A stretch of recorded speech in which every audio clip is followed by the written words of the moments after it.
皆さんこんにちは。今日は誰も試したことがない釣り糸の作り方をご紹介します。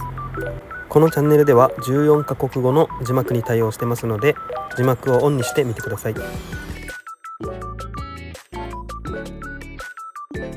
まずはじめに1メートルくらいの長さで3本のナイロンラインを用意します。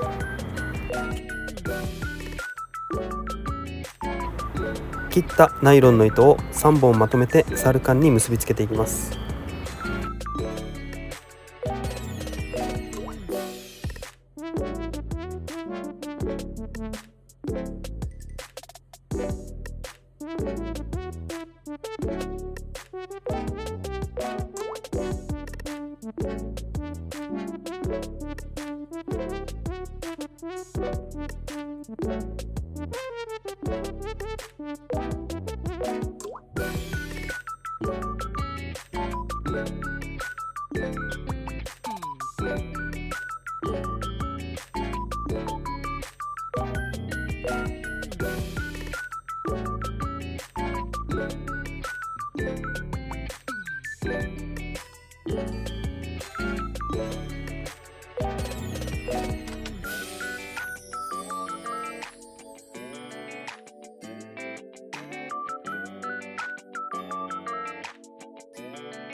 締め込みが硬いときは水で濡らして摩擦を減らすと締めやすくなります。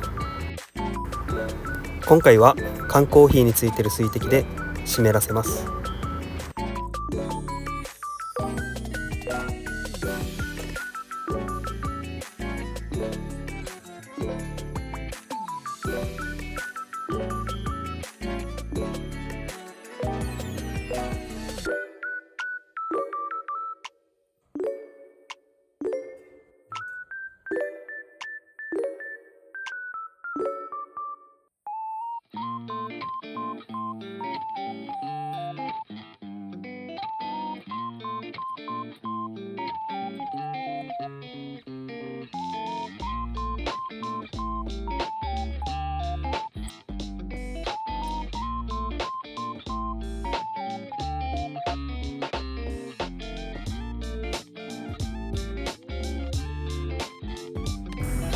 サルカン側を固定してナイロンを三つ編みしていきます。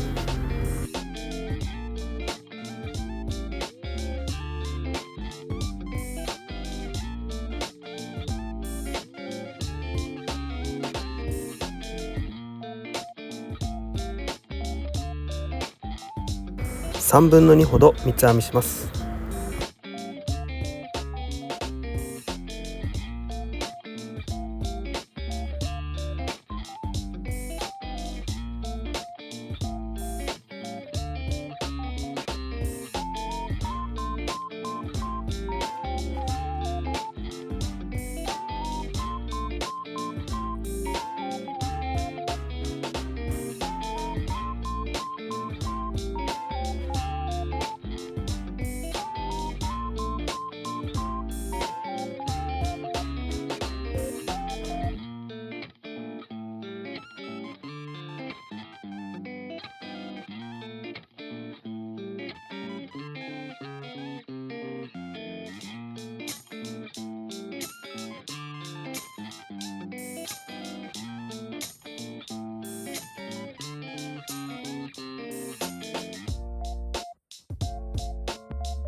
針を3つつけたら完成です。この釣り具の使用は各地域の漁業権に従って自己責任で使ってください。